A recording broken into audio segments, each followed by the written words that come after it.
To understand the mid-20th century, you have to understand the smell of ozone and the taste of metallic dust. It was an era defined by a single shimmering horror, the flash of the hydrogen bomb. During this period, world governments reached a terrifying realization that altered the course of human architecture forever. If the next war came, it wouldn't be fought over years in the trenches or on the beaches. It would be fought in seconds. Nuclear weapons had fundamentally broken the concept of a second chance. A nation could no longer count on its industrial might or its vast oceans to provide time for mobilization. Major cities, the nervous systems of the world, could vanish in the time it took to draw a single breath. As the 1950s turned into the 1960s, planners and strategists behind closed doors began to ask a question that few citizens ever heard, and even fewer would have wanted to answer. Where does a nation hide when the surface of the earth becomes unlivable? The answer was found in the roots of the world. Civilizations began to look downward into the bedrock and the granite, seeking a sanctuary from the fire. This wasn't just about survival, it was about continuity of government. The mission was to ensure that even if a country was decapitated on the surface, its brain would survive, buried deep in the silent artificial caves of the underworld. These projects were a far cry from the backyard shelters advertised in the back of Popular Mechanics. These weren't simple basements lined with canned peaches and Geiger counters. They were underground worlds. They were designed to function for months, years, or even indefinitely. They were built on the premise that the world above would be a radioactive graveyard for a generation, and life below would have to be self-sustaining. To achieve this, engineers had to solve the problems of biology in a tomb. They built massive power plants, banks of diesel generators, and experimental nuclear reactors that could hum in the dark for a decade. Closed-loop water systems, deep artesian wells, and chemical purification plants that recycled every drop of moisture, filtered for isotopes. Hospitals and command centers, fully equipped surgical theaters and communications hubs lined with lead and copper designed to pierce the electromagnetic pulse of a high-altitude blast. Living quarters, not barracks, but neighborhoods, cramped, windowless, yet functional spaces designed to keep the psychological toll of the end of the world at bay. Entire governments were meant to descend into these holes in the earth, taking with them the codes, the maps, and the will to strike back. While the world above burned and the atmosphere choked on soot, these hidden cities would wait in the cool, artificial light of the day the sun became safe again. Nowhere was this obsession with the underworld taken further than in the Soviet Union. To the Kremlin, the underground was not just a defensive measure, it was a structural component of the state. Beneath the cobblestones of Moscow, a second, darker capital was carved out of the earth. Engineers exploited the deep marshy clay of the Russian capital to build an empire of shadow. Deep metro stations. The Moscow Metro was never just a transit system. Many of its deepest stations, like Park Pobedai or Taganskaya, were designed from the blueprint up to double as mass bomb shelters. They were fitted with massive steel blast doors, air filtration systems, and the capacity to house tens of thousands of citizens in a subterranean catacomb. Secret command bunkers. Beneath government buildings and inconspicuous apartment blocks, the Bunker 42-style facilities were hollowed out. These were the nerve centers of the Warsaw Pact, some sitting hundreds of meters underground, far beyond the reach of even a direct hit from a Western nuclear warhead. Vast tunnel networks. Rumors began to circulate in the West of Metro 2, a secret parallel subway system used exclusively by the KGB and high-ranking officials to move between the Kremlin, their private dachas, and the airport without ever seeing the sky. Some of these shelters were so large they were rumored to have their own internal climates, with vast open halls that mimicked city squares. As the Cold War reached its zenith, the Soviet leadership believed that if the war turned hot, Moscow would simply sink into the ground, surviving the inferno in a hidden city that was more real than the propaganda suggested. Across the Atlantic, the United States was busy carving its own mythology into the mountains. While the Soviets used the clay of Moscow, the Americans sought the hardest stone on the continent. They were building granite fortresses designed to withstand the hammer blow of a megaton-range surface burst. The most famous of these was Cheyenne Mountain. In the heart of the Colorado Rockies, engineers blasted out a massive cathedral of stone to house NORAD, the North American Aerospace Defense Command. It wasn't just a building inside a mountain, it was a city on springs. The spring-mounted buildings. To survive the ground shock of a nuclear hit, 15 individual buildings were mounted on giant steel springs, each as tall as a man. If the mountain shook from a nearby explosion, the buildings would simply sway like a ship in the storm, protecting the sensitive computers inside. Mount Weather. In the Blue Ridge Mountains of Virginia, another city was built for the civilian leadership. It was designed to house the president and the cabinet, a place where the American Republic could be preserved in a deep climate-controlled tomb. The Greenbrier, hidden beneath a luxury resort in West Virginia, was a secret bunker for the entire United States Congress. For 30 years, tourists lounged in luxury just feet above a massive chamber with enough bunk beds and meeting rooms for every senator and representative in the country. As the Soviets tunneled through the soft clay of Moscow, the United States turned its gaze toward the ancient, unyielding granite of the Appalachian Mountains and the Colorado Rockies. In America, the strategy was not just about sheltering the masses, it was about preserving the fragile machinery of democracy. The planners knew that if the flash came, Washington, D.C. would be a crater of glass within minutes. For the United States to survive, the government had to become a ghost, disappearing from the Potomac and reappearing in the hollowed-out hearts of mountains. One of the most chillingly iconic of these sanctuaries was a project hidden in plain sight. Deep beneath the Blue Ridge Mountains of Virginia lies Mount Weather. To the casual observer, it looked like a standard weather station or a rural government outpost, but behind the guarded fences and the nondescript service roads sat a gateway to a subterranean city. This was the High Point facility. If the sirens ever wailed for real, the president, the cabinet, and the Supreme Court would be ferried here via a fleet of heavy-lift helicopters and high-speed motorcades. But Mount Weather was just one node in a sprawling, invisible network. Further west, carved into the Greenbrier Resort in White Sulphur Springs, was a secret bunker designed to house the entirety of the U.S. Congress. For 30 years, tourists lounged in luxury just feet above a massive chamber with enough bunk beds and meeting rooms for every senator and representative in the country. Broadcast studios, from which a surviving Speaker of the House or President could address whatever remained of the American public. Dormitories, thousands of bunk beds organized by seniority and role, waiting in a perpetual state of readiness. The cafeteria, a massive industrial kitchen capable of feeding 1,100 people for months at a time, stocked with enough freeze-dried protein and canned water to outlast the nuclear winter. If Washington vanished in a pillar of fire, these mountains would become America. The Constitution would be read by flashlight, laws would be debated in the hum of air scrubbers. It was the ultimate insurance policy, a plan to save the Republic by burying it. Across the Atlantic, the fear was even more visceral. While the Americans and Soviets had thousands of miles of buffer zone, the nations of Europe sat directly in the death zone between the two giants. For them, underground survival wasn't a choice, it was a prerequisite for existence. Nowhere was this taken to a more fanatical extreme than in Switzerland. The Swiss viewed the Cold War with a unique pragmatic fatalism. They didn't just build bunkers for their leaders, they turned the entire country into a sieve.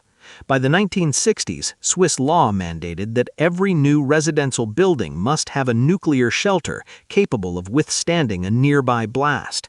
Switzerland essentially built a law-bound lifeboat for its entire population. They hollowed out the Alps to create underground hangars. Entire wings of the Swiss Air Force were tucked away inside mountain tunnels, ready to be catapulted out onto hidden runways. Underground hospitals, complete sterile surgical theaters buried under meters of rock, stocked with more supplies than the surface hospitals they mirrored. In Scandinavia, the approach was similarly grim and efficient. Sweden and Norway, facing the threat of Soviet naval power in the Baltic, carved submarine pens directly into the granite fjords. These were vast, cathedral-like docks where destroyers and submarines could sail into the side of a mountain, shielded from nuclear-tipped torpedoes. The goal across Europe wasn't comfort or luxury, it was continuity. The planners weren't trying to make life pleasant, they were trying to ensure that when the dust settled, there would be enough people, enough weapons, and enough structure left to reform a society. They were building the seeds of a future that hoped it would never have to grow. The greatest challenge of the hidden cities wasn't the weight of the mountain or the thickness of the steel doors, it was the human mind. Survival underground wasn't just a physical struggle, it was a psychological siege. Engineers and psychologists worked together to solve a problem that had never been faced in human history. How do you keep 1,000 people from going insane when they know everyone they love on the surface is likely dead? To prevent bunker psychosis, the designers of these doomsday sanctuaries had to become architects of illusion. The illusion of the sun. Humans are biologically tethered to the sun. To prevent the collapse of circadian rhythms, these cities used high-intensity full-spectrum lighting. The lights would dim at 9 p.m. and brighten at 6 a.m., mimicking a day-night cycle that no longer existed on the surface. Artificial daylight. In command centers, fake windows were sometimes installed, backlit with soft blue lights to simulate a clear sky. It was a lie, but a necessary one to keep the brain from realizing it was trapped in a tomb. Noise and air. The silence of a cave is oppressive. The air systems were designed to provide a constant white noise hum to mask the sounds of heavy machinery and to simulate the rustle of wind. The air wasn't just filtered, it was ionized and scented to remove the smell of damp concrete and ozone. Social engineering. Recreation rooms were designed to simulate normal life. They had cinema projectors, libraries, and small gymnasiums. Survival meant more than just breathing. It meant enduring. It meant creating a world where the social contract wouldn't shatter under the weight of the unthinkable. These cities were built on the belief that if you could keep the lights on and the air moving, you could keep the idea of civilization alive in the dark. As the Cold War reached its peak in the 1980s, the underground cities evolved one last time.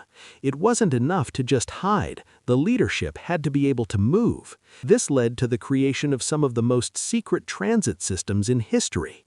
In Moscow, this was the legendary Metro 2. Legend, and some declassified intelligence, suggests a private subway line that runs deeper than the public tracks. It was designed to whisk the Soviet elite from the Kremlin to the airport at Vnukovo, or to the underground command center at Ramenki, a site rumored to house 30,000 people. In the United States, the secret was in the sky. The National Emergency Airborne Command Post, NEACP, nicknamed the Doomsday Planes, were the aerial counterparts to the bunkers. If the bunkers were the stationary heart of the survival plan, these Boeing 747s were the mobile brain, flying command centers that could stay aloft for days, refueling in mid-air while the world below was consumed by fire. The strategy was a shell game of global proportions. The enemy couldn't hit what they couldn't find, and if the leaders were moving between deep mountains and high-altitude plains, the state would remain an elusive, uncatchable ghost. The construction of these subterranean worlds was perhaps the greatest feat of social engineering in the 20th century. To build a city on the surface is a public act of triumph. To build one hundreds of meters beneath the bedrock is a private act of desperation. It required a level of institutional silence that is almost impossible to fathom in our modern age of satellite surveillance and digital transparency. For decades, the existence of these facilities was scrubbed from the consciousness of the public.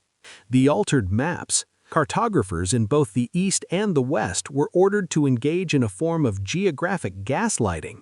Vast military complexes, venting shafts, and dedicated rail spurs were simply omitted. If you looked at a map of the Blue Ridge Mountains or the Russian Urals, you would see nothing but pristine wilderness or harmless industrial parks. The lifetime vow. The thousands of laborers, electricians, and plumbers who carved these voids did so under the shadow of the highest secrecy clearances. They signed lifetime secrecy agreements that carried the weight of treason. They were told they were building telecommunications hubs or storage depots. Many went to their graves without ever telling their spouses where they had actually spent their working lives. The Disappearing Act. Some facilities were abandoned overnight. As the accuracy of intercontinental missiles improved, a bunker that was safe in 1962 became a death trap by 1975. In these cases, the heavy blast doors were welded shut, the power was cut, and the site was left to the rising groundwater. Others, however, were never truly deactivated. They exist in a state of warm standby. They are maintained by skeleton crews who rotate through the silence, checking the air filtration seals and testing the backup generators. No government official will confirm which ones are active or where they are located. They remain the invisible foundations of the modern state, waiting for a radio signal that the rest of the world hopes will never be sent. The Cold War was a period of history defined by a paradox. We prepared for a catastrophe that never arrived. The apocalypse remained a theoretical ghost, a shadow on a radar screen that never coalesced into a mushroom cloud. And as the decades passed, the underground cities, these massive, expensive monuments to the end of days, found themselves in a strange state of limbo. The fate of these buried lifeboats followed three distinct paths. The sealed vaults. Some were simply forgotten. In the chaos of the Soviet collapse, many bunkers were stripped of their copper wiring by looters and left to flood.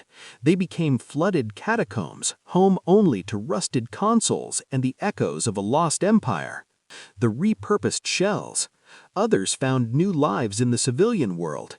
In London, deep-level shelters have been turned into hydroponic underground farms where lettuce grows under purple LED lights in tunnels meant to house thousands. In Stockholm, a former nuclear bunker now houses the humming servers of a massive internet service provider. The public museums. A handful were outed and preserved as chilling reminders of the madness. At the Kelvedon Hatch secret nuclear bunker in England, tourists can walk the same hallways that were once reserved for the regional governors of a post-apocalyptic Britain. You can see the BBC studio where the final broadcast would have originated. Yet there is a final category, the most disturbing of all. These are the sites that remain locked and hot. Behind the double-thick steel doors of Cheyenne Mountain or the Raven Rock Mountain Complex, the lights are still on, the air systems are humming, the digital clocks are synchronized to the microsecond. They are prepared for a disaster that history bypassed, yet they remain staffed by men and women who must believe every single day that the world might end tomorrow. When we look at the ruins of the Roman Colosseum or the Egyptian pyramids, we see monuments to a civilization's confidence and its desire for immortality. But when we look at the hidden underground cities of the 20th century, we see something far more haunting. These were not signs of confidence, they were monuments to fear. They are the physical proof that behind every soaring speech about peace in our time and international cooperation, our leaders were planning for total annihilation. They reveal the true cold calculus of the nuclear age, the belief that the state could survive even if the people did not. Deep beneath our feet, in the absolute silence and darkness of the Earth's crust, entire civilizations were built in secret. They were constructed with the precision of a watch and the grimness of a coffin. The hidden history. For 40 years, two versions of the world existed simultaneously, one in the sun, oblivious and fragile, and one in the stone, calculated and cold. The altered contract. These cities prove that the leaders of the Cold War had already made their peace with the end of the world. They had built their escape hatches, they had secured their air supply. The underground cities remind us that human ingenuity is never more focused when it is terrified. They sit there today, a subterranean network of ghosts, reminding us of how close we came to living the rest of history in the dark. They are a legacy of a time when we almost traded the sky for the safety of the grave, waiting in the silence for a morning that would never come.